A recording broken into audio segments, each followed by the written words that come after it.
kaya yung si mama? Wala pang kain yun. Anong oras na? Ano pala si mama? Anong oras na? Nakapit na mataghali. Sakto, may dala kong pagkain. Siguradong magugustuhan ito. Hinanda kong pagkain sa kanya. Uy! Ayun pala si mama, oh. Grabe talaga siya. Mas inuuna niya yung pag-ano sa pag... Grabe, oh. Nililinis na talaga, oh.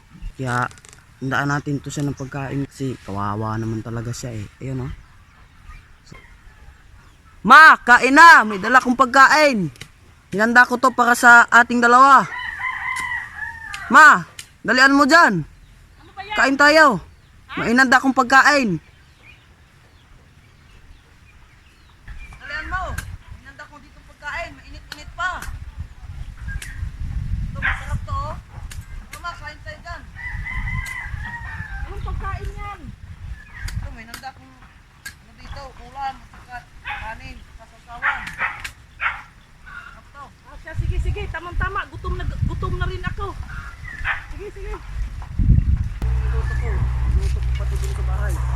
Yan, mainit-init pa, oh. Ah, sige, sige, sige. Kain tayo. Ma, halika na. Nagka-ready na yung pagkain. Ito na, hinanda ko na, oh. Para sa'yo. Dalian mo, sabay na tayo kakain. Ano bang ulam mo? Ito, oh, may papaya, pansit canton, saging, sausawan, isda. Yan, oh. Ano tayo, tapos kanin. Hinanda ko na to para sa'yo. Tara, kain na tayo. Sabay na tayo. Ayan, kain na tayo. Tara. Ah, kain na tayo. Tara. Oh, sarap pa. Ikaw nagprepara nito. Ikaw naghahanda nito. Tamang-tama, gutom na ako. Wala, lampas ako ng mga damo para makatubo ng maayos yung mga pananim natin. Kain na. Sarap. Oh, may pansit canton ka pa, may pritong isda, may sausawan. Ikaw nagprepara nito, anak. Sarap.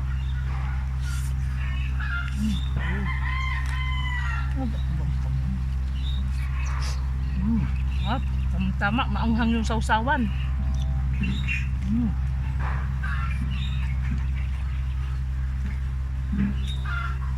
Sarap.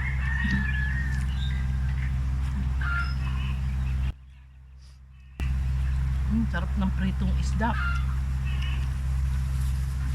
Press na press yung isda mong pinirito, anak, ah.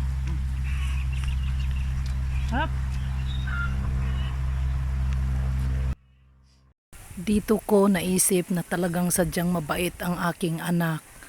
Talagang laging iniisip niya kung nagugutom na ba ako, kung nakakain na ba ako.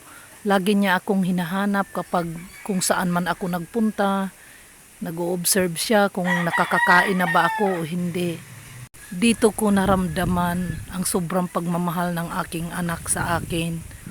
Talagang concern siya sa akin kung ako ba ay nakakakain na o hindi. Maraming salamat at ang aking anak ay mahal na mahal ako.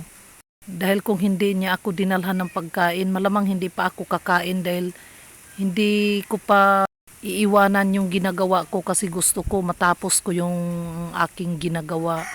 Napakasarap pa niyang hinandang pagkain. Nagprito siya ng isda, gumawa ng sausawan dahil alam niya na gustong gusto ko ang prito ng isda na may sausawan na maanghang. Naghiwa pa siya ng hinog na papaya para may panghimagas kami. Dahil alam niya na piborito ko rin ang hinog na papaya. Palibhasa kasi libre lang ang papaya dito sa aming lugar. Dahil maraming puno ng papaya na maraming hinog. Kaya ayan, talagang kawawa naman ang aking anak. Sana hindi siya magbago hanggang sa paglaki niya. Hanggang sa pagtanda namin na sana ganun pa rin ang kanyang pagmamahal sa magulang. Maraming salamat, anak ko. Alam kasi niya na wala ang papa niya, malayo sa amin. Kaya yun, siya ang maalaga sa akin. Kapag naramdaman niya na sobrang pagod na pagod ako, talagang concern na concern siya sa akin. Kapag may kakaiba akong nararamdaman, iba ang isip ng batang ito, talagang mapagmahal.